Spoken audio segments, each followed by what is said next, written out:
नमस्कार दोस्तों, मैं आशिक शाह आपके अपने YouTube चैनल आपका दोस्त में आपका पुनः स्वागत करता हूं। आज हम देख रहे हैं कि देश में क्या चल रहा है। आज हम बात करने वाले हैं कुछ ऐसे मुद्दे पर जो कि एक बहुत गंभीर ज्वलनशील मुद्दा है। समाज में और पूरे देश में ये सारी बातें हो रही है और आप लोग देख ही रहे हैं, टीवी पे देखते हैं, सोशल मीडिया पे देखते हैं, व्हाट्सएप पे देखते हैं।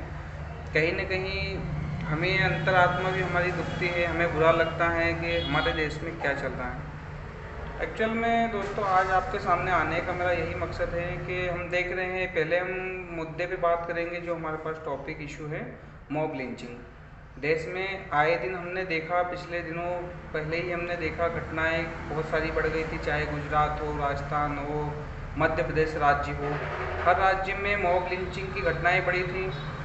उसकी रोकथाम के लिए सरकार ने कानून बनाए हैं जो कि जिसे हम बोलते हैं न्यायपालिका। न्यायपालिका में हम सभी लोगों का विश्वास है और न्यायपालिका के ऊपर ही विश्वास करने के बाद भी कहीं न कहीं हमें इन जैसी घटनाओं का सामना करना पड़ता है। दूसरा, आप लोग सभी जानते हैं अच्छे से और आपने टीवी, समाचार, न्यूज़ चैनलों में देखा है, अभी हिजाब कर्नाटक में जो हिजाब वाली घटना सामने आई है कि एक मुस्लिम महिला है, बच्ची हैं जो कि कॉलेज में जाती हैं, उसके साथ कुछ असामाजिक तत्व जिससे हम बोल सकते हैं कि नारे लगाकर उसके विरोध करते हैं। तो कहीं ना कहीं हमारी कानून व्यवस्था पे सवाल खड़ा होता है और हम कानून के पुजारी हैं। पहली चीज़, हम सारे देशवासी हिंदुस्तान में रहने वाले, हम गंगा, जमुना, सरस्वती की तहजीब को मानने वाले लोग हैं। सबसे पहले तो हमें ऐसी बातों को इग्नोर करना चाहिए, हमें बढ़ावा नहीं देना चाहिए। मेरा ये आपसे निवेदन है इस वीडियो के माध्यम से कि हर धर्म, हर शास्त्र में कहीं न कहीं सभी को अपना अपना अधिकार दिया है।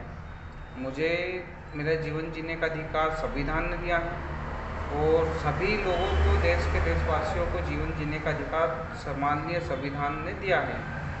इसके बावजूद हम किसी के धर्म, धार्मिक आस्था को ठेस ना पहुँचाएं, है ना। आस्था को ठेस पहुँचाने का अर्थ ये है कि हम किसी भी धर्म के रास्ते में हम ऐसी बातें ना करें कि उसको, भावनाओं को ठेस पहुँचे। क्यों? क्योंकि आजकल देखने में आया सभी लोग मिलजुल के रहते हैं, ऐसा नहीं है कोई अनिल है, श्याम है, राम है, रहीम है, सब लोग भाईचारे से जीवन यापन कर रहे हैं। तो ये कौन सी एक वजह है या कौन सा ऐसा एक बोल सकते हैं मानसिकता, ऐसी कौन सी मानसिकता प्रवृत्ति के लोग आ गए हमारे बीच में कि जो हमारी गंगा जमुना की तहजीब को भंग करने का काम कर रहे हैं। तो क्यों ना हम ऐसे लोगों से दूर हो जाएं।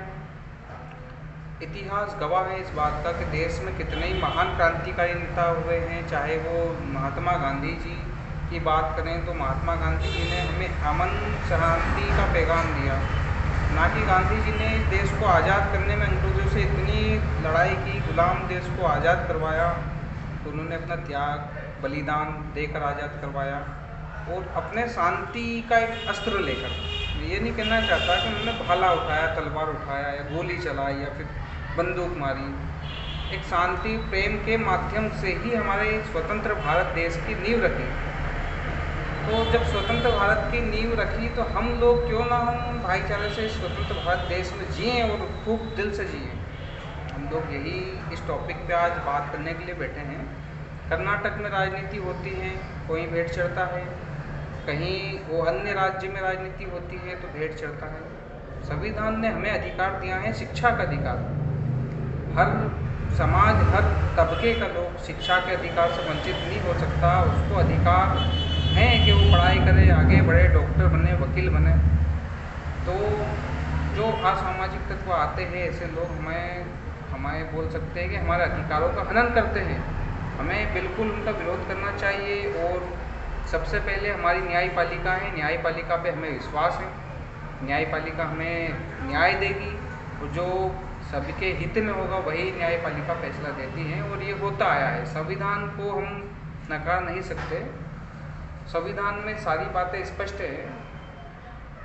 और संविधान में एक चीज़ें मैंने पढ़ा था कि संविधान में ये भी लिखा है कि आप संविधान को ये नहीं बोल सकते कि मुझे कानून की जानकारी नहीं है, इस कारण से मैं अज्ञान हूँ। अगर आपको जानकारी नहीं है तो आपको पढ़ना पड़ेगा, आपको अपनी बात समझना पड़ेगा कि या किसी और से पढ़वाना पड़ेगा। आप अशिक्षित होने का बहाना नहीं लगा सकते। दूसरा दोस्तों, देश में क्या चल रहा है, देश में सिर्फ हिंदू मुस्लिम की राजनीति चल रही है। जहाँ तक मुझे लगता है, क्या हिंदू खाना नहीं खाता, क्या मुस्लिम खाना नहीं खाता, ये दोनों भाईचारे से रहते हैं, सभी में एक समानता है, सभी के विचार एक हैं, मत मिलता है। तो ये कौन आ गया यार, कौन फिरकी ले रहा अपनी, है ना? कि कोई ना कोई तो बंदा ऐसा है या कोई असामाजिक तत्व है, ऐसे हम बोल सकते हैं, कोई हमारी फिरकी ले रहा है। तो क्यों ना हम पहला उस फिरकी को ही दूर कर दें, है ना? क्यों? क्योंकि यह देश एक बोला गया था और मैंने भी सुना है, पढ़ा भी है, भारत देश को सोने की चिड़िया कहा जाता है। क्या ऐसे ही हम भारत देश को सोने की चिड़िया बना पाएंगे? मेरा आप लोगों से एक सवाल है। उत्पाद मचाकर, हिंसा करके क्या भारत देश सोने की चिड़िया बनेगा? नहीं, कदापि नहीं बन पाएगा। इसके लिए हम लोगों को गंभीर विचार करना है, सोचना है। क्योंकि आज देश की स्थिति, आर्थिक स्थिति तौर पे कोरोना काल से जैसे धीरे धीरे उभरा है या उभर रहा है बोल सकते हैं। 2 साल 3 साल हमारा कोविड के टाइम से बहुत हालत हर व्यक्ति का बहुत ख़राब हुआ है। वो आर्थिक पैमाने पे भी पिछड़ा हुआ है, शिक्षित पैमाने पे भी पिछड़ा हुआ है। चाहे किसी पहलू पे भी हम देख लें तो कोविड की बहुत मार पड़ी। कोविड गंभीर बीमारी को देखते हुए हमने सामना किया। कितने हमारे साथी आज दुनिया छोड़ के चले गए, हम उनको श्रद्धासुमन भेंट करते हैं। कितने हमारे शहीद बॉर्डर पे जंग लड़ते लड़ते शहीद हो जाते हैं, उनको श्रद्धासुमन भेंट करते हैं। इतनी जब गंभीर आपदा, एक बीमारी हमारे सामने आई और आज हम उस बीमारी से निपटने या समस्या का समाधान करने के बजाय हम हिंदू मुसलमान की राजनीति करेंगे, हिंदू मुस्लिम की राजनीति करेंगे। कितने पैमाने पे, कितने मापदंड तक ये सही है?